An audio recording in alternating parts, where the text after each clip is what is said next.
For those ones that don't know me, my name is William Duran, but I go by Billy.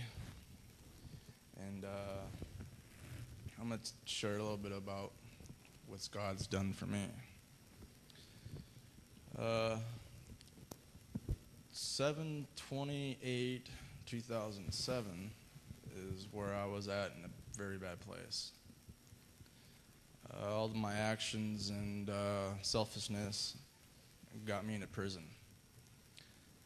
And it was really hard because I've never been to that sort of place. But I've been in county jails throughout most of my life after 21 years of age.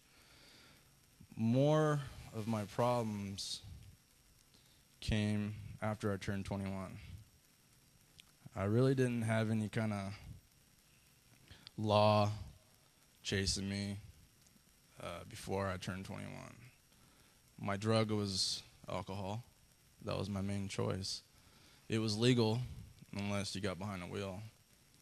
But I also was a dry drunk, where if I didn't have alcohol, I became really violent.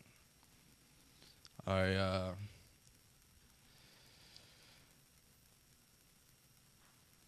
was in a stage in my life where nothing really mattered to me. And it's really not good to say because I had children. And I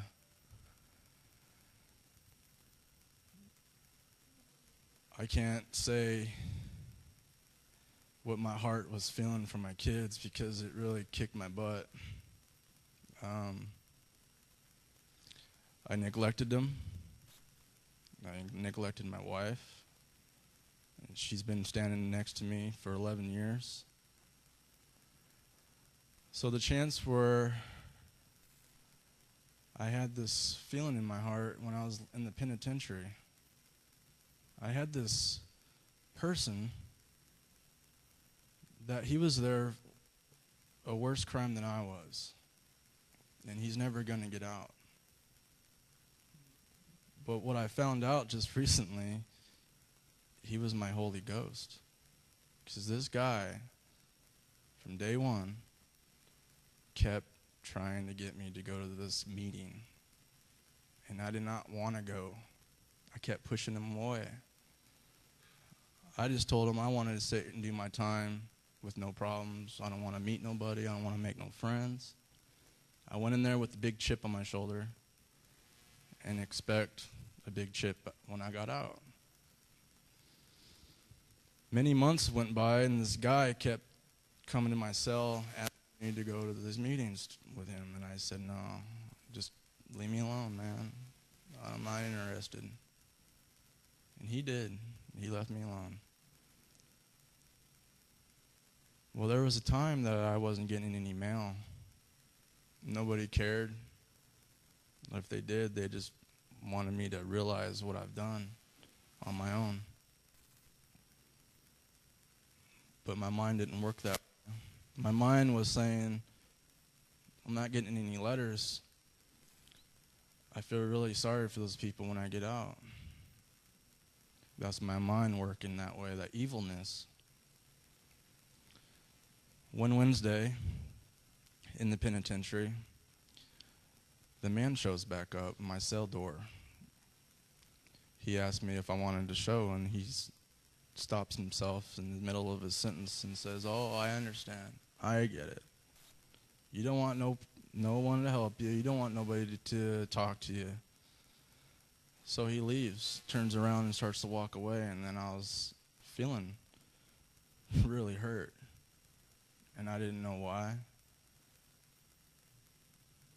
I'd said, hey, I'll go with you this time. I'll try it. And you should have seen this guy's. He almost had a whiplash when he turned around and looked at me. And I felt real nervous, but, when he let me, he accepted what I was feeling. He didn't try to judge me by looking or my paperwork or what I was in there for. He really saw that I needed something from the get-go, and he wanted to help. And I handed it over to him. So when Pastor John, the correctional pastor, was talking in that room, there was 40 inmates in there, bad ones, and I was one of them. But the message that Pastor John was saying, it seemed like I was the only one in the room. Everything that man said, it felt like he was directly talking to me only. And I never felt that weird sort of thing in my life. I didn't know what it was. I got emotional. I got my body all feeling tingly. And that felt weird because it was exactly where I was at. And I really didn't understand where all this was going. But I kept my mouth shut, and I opened my heart even more, because it was only a crack opened when I went. But I let him open up to me, and I opened up to him. And that was the most hardest thing I ever done, because I wanted to shut it. I didn't want them to understand what I was about, what my reasonings were.